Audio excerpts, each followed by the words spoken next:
Shemaya Croeso. Hello and welcome to episode 2 of the Welsh Football Fans podcast. It won't take an observant person to know that it's been a good gap between now and episode 1. As you can see as well, we've got a new background. We've had a few little tweaks to try and improve the quality, and as time goes on, it should be getting better and better. We've got a belting episode for you today. We'll be chatting to Sgorio commentator and Cymru C manager Mark Jones. We've already had the first week of the Cymru Premier season. There's plenty to cover. It is set to be a superb season on and off the pitch, and Mark is very excited to share everything about that. As always, the Welsh Football Fans podcast is brought to you by our partners Pure Vans, Nathaniel Cars and Valley Carpets. Let's get stuck into this episode. And I am delighted to welcome to the show today Sgorio commentator and Cymru C manager Mark Jones. How are we today, Mark? Fine, thank you, Evan. Yeah, I had a busy weekend, the opening weekend of the Cymru Premier League, and enjoyed it. Absolutely, and there is plenty to talk about after the first round of fixtures. The big talking point really is Sunday's game, Colwyn Bay versus Carnarvon. It's just superb to see, isn't it? A crowd of 1,400 in the top flight. Is it boosted our attendance records already? I'm sure the stat is it's a 72% increase over the opening round last season. As somebody who's involved with the domestic game, how good is that to see? I just think it's fantastic. Look, if you watch the Cymru Premier League, as good as it is, there's no doubt that we've suffered with crowds over the years. You know, the past decade, the past 20 years, maybe. And the big bonus of this this coming season, of course, was Colwyn Bay and Barrytown coming in, and we knew they would increase our attendances, but it was just magical to be at that game Saturday. It wasn't the greatest of days for Colwyn Bay. It was a fantastic day for Carnarvon Town. They were superb, but you know, it was just great to be there. And you know, I just hope that everybody else, every other team in the league bounces off it, and the league crowds improve. Yeah, definitely. I am. Friday's opening fixture, you saw Haverfordwest and Pontypridd taking place, and there was an over a 500 crowd at the Augie Bridge Meadow. And after their European success in the last couple of weeks, it looks like Haverfordwest are proving to have a growing fan base, which of course for the league that is great to be joined by the likes of Colwyn Bay, Barry and Carnarvon. Going back to Sunday's game, I was watching on Sgorio. I was gutted not to be at the match, but the atmosphere was superb. How good will that be going forward for not just them two clubs, but like you said as well, for other clubs to bounce off this season? Yeah, I just think it's so it's great for players. I watched the likes of, you know, Darren Thomas when he was substituted towards the end. He scored a brilliant goal and he walked off. He is he's a Covey legend, and when he walked past all his fans, you know, they clapped him off. It's like being, you know, a footballer. It was fantastic. And to be fair to Colwyn Bay as well, at the end, they did, you know, they clapped the Coveys off at the end. About 50 of them stayed by and clapped them off and just said, you know, well played. So both sets of fans were tremendous. The atmosphere at the ground was tremendous. Yeah, fair play is amazing stuff. And obviously you're going to get these big other sides clashing for the rest of the season now. Is there a fixture you're necessarily looking forward to in the games to come over the next few months? Yeah, well, our next live game this Saturday, Evan, is at Jenner Park, and it's Barrytown versus Colwyn Bay. And I've heard on the grapevine that Colwyn Bay are bringing, you know, likely 200, 250 supporters to Jenner Park, so that'll just be, you know, rekindle the old days when Barrytown, you know, where they were approaching thousands, at the 1,000 at least in fans when they were in their, you know, their heyday. But it's just a great game to look forward to again.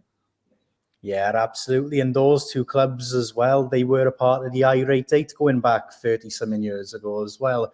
To see both of them now in the Welsh pyramid, and obviously two brilliant sets of fans, having it as a live game as well, it is going to be just superb. And I think for the FAW, Sgorio and everyone involved in Welsh football at the moment, we need to see these big games with big crowds, as it just reflects well on the league and Welsh football supporters in the domestic scene, doesn't it? Absolutely, Evan, because you know, leading up to that, obviously we go Friday, Saturday usually. There's a great game also, which I think could attract the 400 or 500 Friday evening at Penabont. Penabont host Haverfordwest. Like we said, both had European ventures. Both did well. Haverfordwest did fantastic. You know, they had a dream of a run, and this boosted their appearances down there. I'm sure Penabont's appearances will be boosted by their European run, and you know, their away win 3-1 last week at Newtown on the opening day. You know, they're a progressive club. They got Venables now, the experienced Chris Venables, who opened with a brace. So great game to go to Friday evening again. Yeah, definitely. And on to those two sides now, Penabont and Haverfordwest. Their European runs were superb. And the one thing that I appreciated about both sides during them fixtures is how active they got within their own local communities. You saw these big billboards put up in Bridgend, which got people actively engaged with Penabont for the first time for many. The sellout fixture at Brewery Field as well. It was amazing to see such a big crowd, and they would have been even bigger if it wasn't for the stadium having so much terracing. And the Haverfordwest story, it's really captured the hearts of a lot of people. And I'd go as far as say that Haverfordwest's run has got a lot of fans into the Welsh domestic scene for this season. Would you agree with that? Yeah, absolutely, Evan. You're spot on, mate, because like you said, their dreams. The European, you know, European football is a dream, and to go in and represent our league so well, you know, over the 290 minutes, Penabont drew, didn't they? You know, they got beaten extra time. Okay, you know, I'm sure Griff would be a little bit disappointed, but first time in, you know, they did well. And Haverfordwest, the dream of their wins was absolutely brilliant against Shekendia and then against Torshaven. Almost pulled it off, you know, just that penalty towards the end. But like I said, the communities have responded. You know, Haverfordwest, by the way, I think are doing a documentary on a European. So that'll be good to look out for. And it's real big bonuses from them, both clubs. Yeah, that's one of my claims to fame, to be honest, mate. I featured in one of the episodes of the documentary a couple of months ago. So I've got a lot of time for what they're doing at Haverfordwest, and the ongoing series that they're filming themselves is great. Yeah. Can't wait for these European episodes, to be honest. There's plenty of drama to unpack, isn't it? Yeah, I did notice those film star looks, and I did notice. Yeah, absolutely. And we can only apologise for the listeners and viewers right now. The internet is a little bit ropey, but we'll keep on going. For both these sides now, I mean, you've got your Penabonts and Haverfordwests who have done well to get to European football, had two superb displays, obviously, one getting further than the other. Do you think that'll be reflected in their league performances this season? Can you see them doing well in the Cymru Premier? I think having tasted it once, they'll want to taste it again, mate. Definitely, every player would have enjoyed it, and every player will want to go back to it again. And like we said, they've both started okay. Penabont have gone to Newtown and won 3-1, which is a good away win. Haverfordwest were at home. I was lucky enough to be there, like I said, Friday evening in a 0-0 against a much improved Pontypridd United. So, yeah, I think them two clubs, they will have good seasons. Not saying, it's such a tough league, Evan. It's such a tough league. So I wouldn't cement them in the top two, but I think one of them could get in the top two. Yeah, absolutely. And one thing is certain with Welsh football at the moment, and it has been the case for a few years, is TNS are the side to beat. And it's very early days into this season, but after their 6-2 win against Connors Quay is looking like they're set to have another strong season. How long do you think it'll take for the clubs who are currently competing in the top flight to mount a big challenge, not just to get into the top two, but to finally lift the Cymru Premier themselves? Do you know what, Evan? I've heard a lot of people say that to me over the past few weeks again, or months again. It was 2 years ago when Connors Quay were champions. Yeah. For 2 years running. So is everybody forgetting that magical couple of years from Connors Quay? They built and they challenged, and Morrison created a miracle and they won. So the dream is for somebody to try and do it again. TNS are absolutely, they're underrated. They didn't have the best of luck in Europe. They could have got through the second round, I think, but there's just a progressive club, and they're so professional. They're they're a class act who won our league by 22 points, like you're saying, and it'll take our clubs to improve a hell of a lot again to challenge them for the first place in the league. Oh, definitely. And you're right in mentioning Connor's Key as well in the L2 seasons ago now. I think a lot of that is, for me anyway, it come around the COVID period as well. Yeah. In all honesty, for both domestic and international football, that entire period to me is so it's just hard to describe. Some of it sticks out vividly. Other parts of it is pretty hard to look back on already. Yeah, It's a very strange time to think about. But I think with TNS, you were right in saying, the professionalism is impeccable. You cannot fault what Mike Harris has done for the club and everything. Yeah, it's a fantastic story, Evan. It's a fan, like his dream. And the greatest thing about Mike Harris is he's still living that dream even now, that he wants to get to them the qualifying stages, the group stages. So, the dream still goes on at TNS.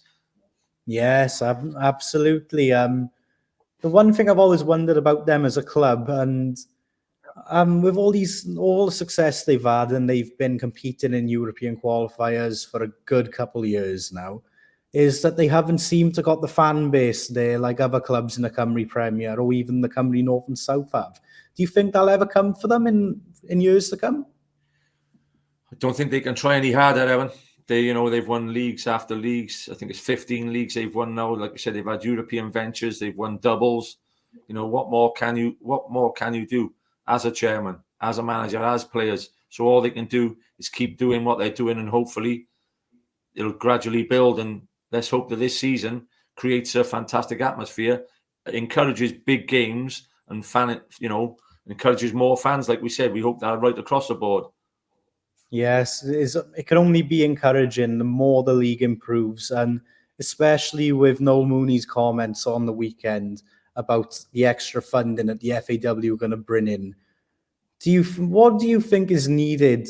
Because comments like that is very great to hear, but in your opinion, what do you think is needed to further strengthen and improve on our top flight? Well, like you said, a lot of what Noel Mooney said on Sunday afternoon. He's encouraging more money coming into the league to help to promote it. Which would obviously mean maybe better standards if a lot more money comes into the league. So they've had a task force, haven't they? And they've been together, and they're going to come up with something. Noel did seem to let on a little bit to us, but let's hear what he's got to say when it finally comes out, and let's just hope everybody gets right behind it. Yes, absolutely. That's one thing that I try to encourage people as much as possible is our league isn't going to grow to how it should be if it doesn't have the support, wherever that's somebody supporting a club or just watching the odd game, 1 or 2 games. What would you tell somebody who doesn't follow the domestic football scene to try and get them involved, get them through the turnstiles, get them watching Sgorio even? I've tried it a million times already, mate. I've tried it a million times. I have exactly the same feeling as you. Obviously, it's a good product. It's good, and when you go to them games, you're a bit closer to it. You're not sitting, say, 150 yards away up in a stand or something like 100 yards away up in a stand. You're right on the pitch. Usually, you're part of it, and it's really enjoyable. You see the tackles going in. You hear the banter between the players and the referees and stuff, and you're right on view. So that's the way I encourage it. It's a good product, and just come along and have a look again. Spot on. And I know you're involved with it yourself, but one thing I always tell people about the Cymru Premier is our coverage is superb here. The work Sgorio has done for years is just amazing, and it continues to improve season upon season. For yourself, being involved with the team, what do you see it as great as the fans do? Well, I'm trying to articulate my point. What I'm trying to get at is that as a fan, I can check it out, the live stream games, wherever that's on social media or YouTube, watch it on S4C, or have the constant social media updates. What I'm trying to get at is you're just a credit to Welsh football. So, well, I listen. I totally agree. Absolutely agree. I was keen on Sgorio. when we were playing, I was managing. I'm managing the league for over 10 years, and it was exactly the same. And they're the standard bearer. They're the standard bearer of our league. And I will always encourage a youngster, who's just maybe been rejected by a club or is looking to promote himself in a club. What better chance will you get if you go along and play in a Welsh Premier and you hit a couple of 20-yarders in a couple of weeks? Hey, there's only one place all them Football League scouts are looking. They're having a look at them goals, and it's going to give you a chance to get back into whatever league or just make yourself a star in our league. It's fantastic, mate.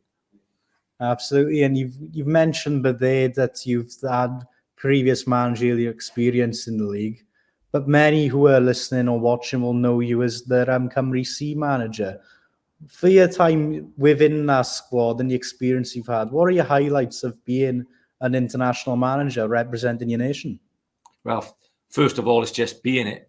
You know what I mean? It's just fantastic. I was lucky enough 5 years ago when I think Gwyn Devil had a meeting with the obviously the Cymru Premier top dogs. I even think Osian Roberts had a little bit of input into it, and my name came up, and I've just ever since it's been fantastic. Obviously, the highlight, the first year we lost 3-2 down at Barry, which it was our first year together, and we drew 2-2 up in Salford. We had the 4-0 victory we had against them. It was just, listen, mate, it was a wonderful day, a wonderful night for all the players as well, and I'm sure they'll remember it forever. I will. This year we were defeated 1-0 at Altrincham, so let's see what happens. But what we have done and what we have shown and what the players and coaches who've represented them have shown is Cymru Premier is no pushover.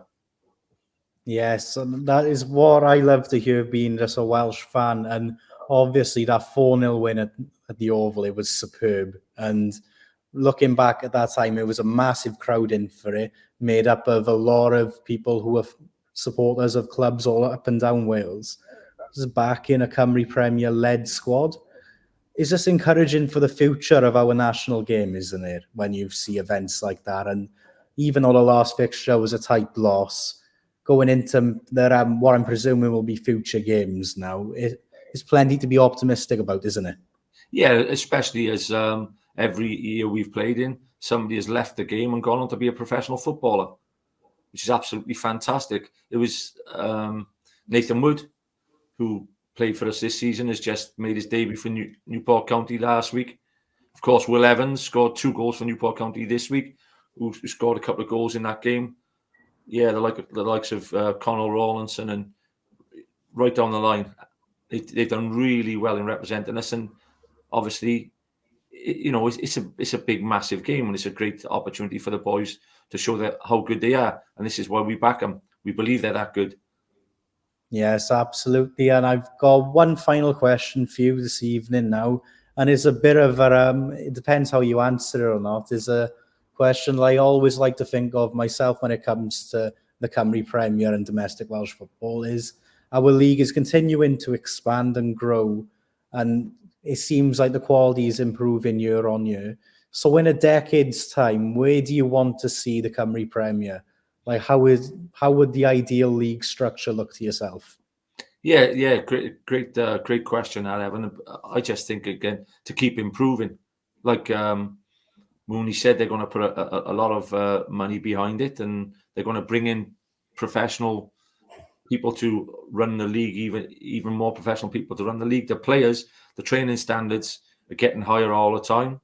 So maybe what I would like maybe is 3 or 4 more professional clubs. Whether it'll be more than that is a big ask, but I'd love to see another couple of clubs go professional and take it on to the next level. Yeah, superb stuff. Well, thank you so much for your time this evening, Mark. It was a pleasure to chat to you, and hopefully I'll see you at one of the live Sgorio games this season. No doubt about that, Evan. Thanks, mate. All the best. Diolch yn fawr. Thank you so much for Mark coming on today's episode. It was an absolute pleasure to chat to somebody so passionate about the domestic football scene in Wales. If there's one thing you take from today's episodes, you should be supporting the Cymru Premier yourself. Wherever you're tuning into Sgorio or going through the turnstiles and watching games in person, the league needs our support to thrive. And this season offers the best of chances to see some quality football. As always, thank you for watching or listening to the Welsh Football Fans podcast. There has been a major gap between episodes 1 and today's episode, but I'm sure the gap between now and episode 3 will be far, far shorter. We can assure you of that. Our setup is looking great. I'm looking great. If you've got questionable eyesight, maybe you should be an audible listener to this podcast looking at me today. The trim isn't exactly all there, truth be told. And as always, this podcast is brought to you by our partners, Pure Vans, Valley Carpets, and Nathaniel Cars. Thank you for watching or listening, and we'll see you in episode 3. Diolch yn fawr.